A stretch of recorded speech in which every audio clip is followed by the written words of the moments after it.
Salam, salam outsider, débrief du dimanche, le débrief commence maintenant. Le Barça a gagné 2-1 face à Levante. Aujourd'hui, le Barça, ils ont joué un adversaire qui n'est pas un adversaire facile. On va être très sérieux, le Barça a été bougé. Le Barça a été bougé. Le Barça, encore une fois, s'en est sorti à cause du talent de Lionel Messi. Aujourd'hui, Messi, franchement, on va être très sérieux, il s'est géré 2 passes décisives pour Ansu Fati, 2 passes décisives pour Ansu Fati, 2 super passes décisives pour Ansu Fati. La première, ma foi, franchement, il a cassé 15 lignes. C'est-à-dire que franchement, on va être très sérieux, on parle ici des passes de Kevin De Bruyne et tout. Mais ce que Léo Messi a fait là, sur la première passe à Ansu Fati, c'est juste extraordinaire. C'est-à-dire que, ma foi, même le caméraman n'était pas prêt. Ansu Fati, il déboule out of nowhere, il vient, le petit, il a la lucidité, il claque un but entre les jambes de Aitor Fernandez. D'ailleurs, même son deuxième but, c'était entre les jambes de Aitor Fernandez. Donc tout ça pour dire qu'aujourd'hui, le Barça gagne 2-1, mais le problème, il est simple, c'est que Kike, tu as l'impression que tout ce qui est offensif et tout, il est en train de les régler petit à petit. Tu sens qu'à l'entraînement, il est en train de travailler là-dessus. Aujourd'hui, la liberté qu'avait Semedo, franchement, c'était extraordinaire. C'était extraordinaire. Le boy, on aurait dit Temple Run. Le boy, il s'arrête pas. Il passe son temps à courir. Il saute les haies. On aurait dit Ladji Doucouré. C'est-à-dire que j'étais surpris du volume de jeu de Nelson Semedo. Et en plus de cela, comme je dis, il est comme dans Temple Run. Parce que Semedo, plus il avance, plus il va vite. Et plus il a de la lucidité, plus il est capable de dribbler les mecs lors de la dernière minute, la dernière seconde pour frapper le ballon sur le poteau. Donc franchement, on va être très sérieux. Aujourd'hui, offensivement parlant, ce Barça-là a fait plaisir. Le problème, il est défensif, c'est que sur les replis, franchement, cette équipe me fait peur. Cette équipe me fait peur. Pourquoi elle me fait peur? Parce qu'au milieu de terrain, j'ai l'impression que dès que Busquets est pris, derrière, il n'y a personne qui suit. Je suis désolé. Frenkie de Jong a coûté très cher. Frenkie de Jong, on a un capital sympathie pour lui parce que l'année passée, son équipe, l'Ajax, avait fait une saison extraordinaire. Mais aujourd'hui, je suis désolé, Frenkie de Jong. Jusqu'à présent, j'attends encore beaucoup plus de lui. On va être honnête. Vidal n'est pas là, tu as l'impression qu'il n'y a personne pour presser au milieu de terrain. Rakitic, lui, j'en parle même pas, c'est un vacancier. Donc aujourd'hui, on va être très sérieux. Cette équipe de Kike là doit bosser défensivement. Quitte à aller chercher des défenseurs lors du mercato l'année prochaine ou je sais pas quoi, il va falloir qu'ils règlent ce problème-là. Parce que d'ici là, je le répète encore une fois, l'équipe la plus équilibrée en Liga, c'est le Real Madrid. C'est fou comment le Barça peut paraître fébrile défensivement, mais derrière, tu te rends compte que Piqué fait un bon match. Piqué il prend un carton jaune. Le carton jaune, il est injuste. Le tacle, il est propre, franchement, il est venu, il a ramassé le boy, le ballon, le gazon, tout ce que tu veux. Le tacle, franchement, il est dans les règles du football, il est propre. Derrière, Gérard Piqué, franchement, aujourd'hui, pour son anniversaire, il s'est géré. On va être très sérieux, il a été impérial derrière. Marc-André Ter Stegen, en fin de match, il a voulu nous faire croire que le petit de Levante était hors jeu, alors que Ter Stegen, il fait une bourde, c'est très rare, mais ça arrive. Derrière tout ça, pour dire encore une fois, je le répète encore une fois, je vais finir avec ça. Ce Barça-là, aujourd'hui, offensivement, ça va. Défensivement, franchement, il m'inquiète. Parce que défensivement, quand ils vont aller face à des vraies équipes aujourd'hui, ils vont se faire bouger. En Ligue des Champions, ça risque d'arriver. Si c'est des Borja Mayoral qui te prennent à la vitesse, que va faire Dries Mertens? Que va faire Lorenzo Insigne? C'est-à-dire qu'aujourd'hui, il faut dire les choses telles qu'elles sont. Kike Setien est en train de travailler. On ne peut pas le blâmer sur ce qu'il est en train de faire, sauf qu'il va falloir vite fait qu'il se focalise sur sa défense-là et essayer de colmater les erreurs défensives et essayer de colmater, essayer de permettre à ses joueurs de pouvoir se couvrir les uns par rapport aux autres. Parce que tu as l'impression aujourd'hui que dès que Semedo part, c'est fini. Il y a boulevard derrière. C'est pas normal. Tottenham a battu Manchester City 2-0 sans aucun problème. Aujourd'hui, on va être très sérieux. Franchement, je suis désolé, mais le niveau de la première ligue est faible. Le niveau de la première ligue est faible. On va dire ici que Liverpool, ils sont trop forts. Non, c'est pas qu'ils sont trop forts, c'est que tous les autres sont trop faibles. On va être très sérieux. Pep Guardiola, dans toute sa vie, depuis qu'il est coach, il n'a jamais eu plus que 6 défaites en championnat dans sa vie. Aujourd'hui, on n'est même pas à la moitié du championnat. Pep Guardiola a déjà 6 défaites. C'est du n'importe quoi. Arsenal, on est 10e, 11e. On a nous aussi 6 défaites. Il y a un problème. Franchement, il y a un problème. En toute honnêteté, aujourd'hui, cette équipe de Manchester City là joue en deçà du niveau qu'elle nous avait habitué de jouer à ce niveau-là. C'est du n'importe quoi. Riyad Mahrez, le match qu'il a fait aujourd'hui, il a fait exprès. Il a fait exprès. Ça veut dire que Mahrez aujourd'hui, il a été insuffisant tout le match. Le but, c'est de sa faute. Si le boy prend un carton rouge, c'est de sa faute. Riyad Mahrez joue en corner, fait un centre, il fait des passes à l'adversaire. C'est quoi ça? Franchement, c'est quoi ça? C'est-à-dire qu'aujourd'hui, moi, j'ai pas compris. Je dis, Raheem Sterling, ça fait 7 matchs, il n'a pas marqué. Qu'est-ce qui se passe? Depuis la dernière fois, ils ont joué contre Liverpool ici et que le petit Gomez là est venu lui mettre un coup de pression. Depuis lors, Sterling, on dirait que son âme a quitté son corps. Le boy ne sait plus jouer au foot. Mais il y a des problèmes. Franchement, la VAR en Angleterre, c'est du n'importe quoi. Manchester City, aujourd'hui, ils jouent face à Tottenham, ils perdent 2-0. On va être très honnête. Sterling, Il a été touché par Yoris, oui. Mais le problème, en fait, c'est tout le bordel qu'il y a eu avant. Franchement, on va être très sérieux. C'est-à-dire que Mike Dean, on va être honnête, c'est un arbitre, mais honnêtement, je ne sais pas comment il prend ses décisions. Ou du moins, je ne sais pas comment les mecs qui sont assis dans le bus de la VAR, ça leur prend au moins 3 minutes pour arriver à la conclusion que Serge Aurier a bien touché aujourd'hui Kun Aguero. Parce qu'on va être sérieux. Ce ralenti-là, dès que nous, on nous donne l'occasion de le voir à la télé, on voit qu'Aurier, il a touché Aguero, il y a penalty, donc il n'y a pas de discussion. Maintenant, le problème, c'est tout le blablabla autour. C'est le temps que ça a pris. Si Tottenham avait marqué durant cet intervalle de temps-là, que se serait-il passé? Que se serait-il passé? C'est-à-dire qu'aujourd'hui, moi, je ne comprends pas les Britanniques. En fait, eux, depuis le Brexit, avant le Brexit, maintenant, ils sont sortis. En fait, ils font des règles à eux tout seuls et c'est du n'importe quoi.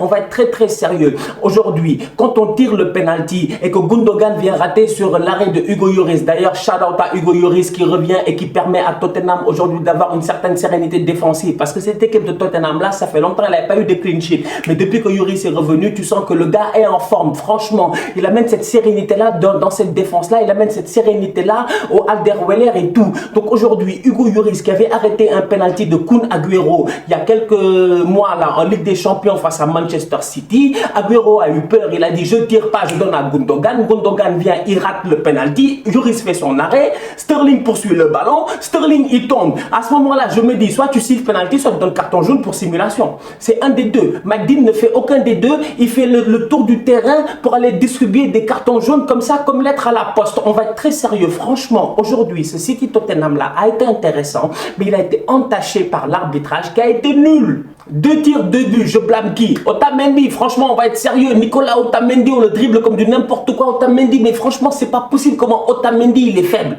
Je vous jure devant Dieu, je suis devant la télé, je me dis, Stan Job, habille-toi, va mettre tes crampons, rentre sur le terrain, tu es meilleur que Otamendi. C'est pas possible. On va être honnête. En face, tu vois le petit Tanganga, le match qu'il fait. Vous avez vu comment Tanganga, il a tenu Mahrez. Vous avez vu comment Tanganga, il a tenu les Sterling et tout aujourd'hui. Franchement, on va être très sérieux aujourd'hui. Manchester City, là, les supporters de City, je les vois dans les commentaires outsiders. Ouais, on peut battre le Real, on peut battre le Real. Vous allez battre le Real où?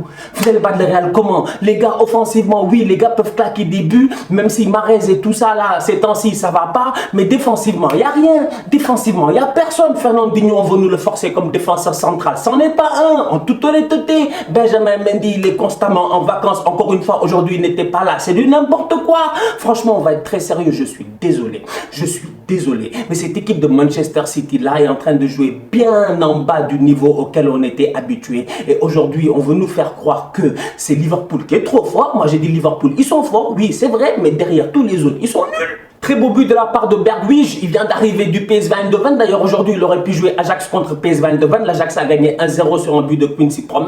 Il aurait pu jouer ce match-là, mais non, il a décidé d'aller à Tottenham et de jouer des vrais matchs. De Tottenham-Manchester City. Bergwijn, il arrive, tu sens qu'il est timide, tu sens qu'il n'a pas pris le rythme et tout. Mais par contre, le boy, il a été dangereux parce que le ballon qu'on lui a donné, il n'était pas facile. Son contrôle, il est propre. Sa reprise, elle est parfaite. Le but, il est magnifique. Son Heung-min, lui aussi, il vient, il claque son but. Bref, Tottenham, en toute honnêteté, ils ont fait un hold-up à la Mourinho. Ils ont fait un hold-up à la Mourinho. Et en toute honnêteté, j'aimerais rajouter une dernière chose. José Mourinho sur le banc de touche, il a été aussi intéressant que le match en tant que tel. Tanguy Ndombele, s'il te plaît, mec, tu es talentueux, tu es fort, on te voit. Franchement, pourquoi tu es tout le temps blessé? Fais un effort, mec, c'est pas possible. Ndombele, vous l'avez vu, il rentre même pas en 30 secondes, il illumine le jeu. Mais cet enfant-là, tu as l'impression qu'après-demain, il va encore être blessé. C'est pas possible, quoi. Depuis le 9 février 2019, Alexandre Lacazette n'a pas marqué à l'extérieur. À un moment donné, il faut qu'on soit sérieux. Franchement, aujourd'hui, on joue face à Burnley. Offensivement parlant, on n'a même pas joué 75 secondes de jeu. Lacazette, il a une tête à bout portant, claque le but, il rate mon but. Il rate mon but. Non, j'étais frustré, j'étais fâché. Parce qu'aujourd'hui, Arsenal, franchement, on a eu des occasions pour aller battre Burnley. Et Dieu merci, on a Leno. Dieu merci, on a la baraka de Leno. Parce que s'il n'était pas là, le gars, comment il s'appelle là, l'autre, Rodriguez, il aurait marqué, il a touché la barre transversale et tout. Tout ça pour dire que franchement, Arsenal fait 0-0. Aujourd'hui, à Arsenal, il y a quelques petits problèmes. Lacazette, offensivement, à l'extérieur, ça ne marche pas. Le mec, ça fait 1 an, il n'a pas marqué. C'est du n'importe quoi. Mesut Ozil, lui, avant, c'était du 1 sur 4. Maintenant, c'est du 1 sur 8. Bientôt, ça va être du 1 sur 12. Et là, je parle de quoi? Je parle de l'impact de Mesut Ozil et sa capacité à pouvoir faire un bon match sur 4. Mesut Ozil, il fait un match sur 4. Un match étincelant sur 4. Et ce match-là, d'habitude, c'est contre des caravanes. C'est du n'importe quoi. Ça, franchement, Ozil n'est pas sérieux. Ozil n'est pas sérieux. Moi, Ozil, je suis fatigué. En fait, Ozil, je suis fatigué. Ozil, c'est jouer au foot, mais Ozil, on ne peut pas l'aider. Franchement, Ozil, aujourd'hui, Regardez le match de Ozil. À un moment donné, je dis, fais jouer Ceballos. Franchement, où est Nicolas Pepe? Il a disparu. C'est-à-dire qu'aujourd'hui, cette équipe d'Arsenal-là, Arteta, j'ai l'impression qu'il est en train de vouloir nous forcer Mesut Ozil dans cette position de 10-là. Oui, dans certains matchs, il peut amener des choses extraordinaires, mais Ozil aujourd'hui n'est pas constant. On n'a pas besoin d'un joueur qui est bon une fois sur 8. Ozil aujourd'hui, il est bon une fois sur 8. Il y a un souci. Franchement, Ozil n'a pas fait de passe décisive. Ozil n'a pas fait de passe décisive à l'extérieur depuis le 30 janvier 2018 contre Swansea. Swansea ou maintenant en deuxième division. Ozil lui-même, il a le niveau de la deuxième division. Il y a un problème. Il y a un problème. Ça fait 2 ans qu'Ozil n'a pas fait de passe d'ess à l'extérieur. Franchement, Arsenal joue à l'extérieur avec Ozil, on joue à 10. Retour de Pierre-Emerick Aubameyang, mais lui aussi il a raté beaucoup d'occasions, mais j'ai envie de dire que voilà, ça fait 3 matchs qu'il était suspendu et tout, il revient, etc. Maintenant, j'ai envie de voir Aubameyang dans l'axe. J'ai envie de voir Aubameyang dans l'axe. S'il te plaît, force-moi Nicolas Pepe, fais-le-moi jouer. C'est du n'importe quoi. Où est mon Nicolas Pepe? Parce que Aubameyang aujourd'hui, c'est lui qui donne les centres. À qui? À Lacazette, pour qu'il rate. Pourquoi? Alors qu'Aubameyang, on sait qu'il est beaucoup plus létal. Aujourd'hui, j'en ai marre de le voir sur le côté, j'ai envie de le voir dans l'axe. Franchement, Arteta, gère-toi. Depuis qu'il a 30 ans, il a mis 259 buts. 259 buts. Il y a des gars, ils ont joué toute leur vie, ils n'ont jamais mis 259 buts. Il y a des clubs, leur meilleur buteur, le record, c'est pas 259 buts. Je parle de qui, s'il vous plaît? Du samouraï, du grand, du seul, de l'unique, de l'omnipotent, de l'omniscient, de l'omniprésent. Je vous l'ai déjà dit, tous les vilains à la fois. C'est lui le Joker, c'est lui Thanos, c'est lui n'importe qui, c'est Cristiano. Mais quel monstre! Bon, aujourd'hui, il a mis 2 pénaltys, mais quand même, mais quel monstre! C'est incroyable. Les 2 pénaltys, il a mis du même côté. C'est incroyable. Aujourd'hui, on va être très sérieux. La Juventus a gagné 3-0 face à la Fiorentina. Le score peut paraître très, très sévère. La Juventus a joué face à une équipe qui a été anormalement solide. Franchement, le boy Chiesa, là, en pointe, il a failli les fatiguer. Malheureusement, ils ont manqué de chance. Ils ont fait 2 erreurs défensives. Ça leur a coûté 2 pénaltys. Et quand tu as Ronaldo sur le terrain, évidemment que le boy il va claquer. Il est trop fort, Cristiano Ronaldo. Il n'arrête pas de penalty. Donc derrière aujourd'hui, Mauricio Sarri, il s'est géré parce que Rabiot, il a fait un superbe match. On va être très sérieux. Pour ceux qui ont vu le match, ils ont vu la performance encore une fois de Rabiot qui est sorti sous les acclamations de son stade. Franchement, aujourd'hui, Rabiot, il est extraordinaire. Matuidi qu'il a fait jouer la semaine passée, je ne sais pas qu'est-ce qui est passé par sa tête, le petit Mauricio Sarri. Bentancur, faut en parler. Parce que moi, franchement, je vais demander la nationalité uruguayenne.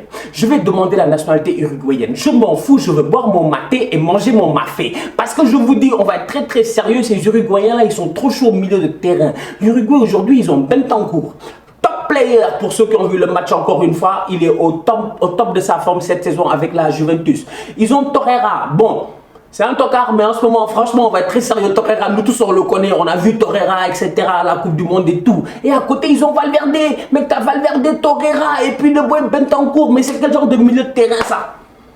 Devant, tu as que des anciens, des Luis Suarez et puis des Cavani. Mais je vous dis, aujourd'hui, les Uruguayens, il faut garder un œil sur eux lors de la prochaine Copa América. Bref, la Juventus, elle s'est gérée. Dybala était sur le banc. Mauricio Sarri a dit qu'il voulait faire tourner, qu'il voulait essayer de voir un peu comment son équipe va jouer avec beaucoup plus de largeur. Il a fait jouer Douglas Costa. Bon, Douglas Costa a amené cette largeur-là. Mais par contre, dès que Dybala rentre, tu sens que c'est là Roya. Franchement, son problème, il est simple à Sarri, c'est qu'il n'a pas encore trouvé le moyen de faire jouer tous les 4. Et il a dit qu'il ne peut pas faire jouer tous les 4.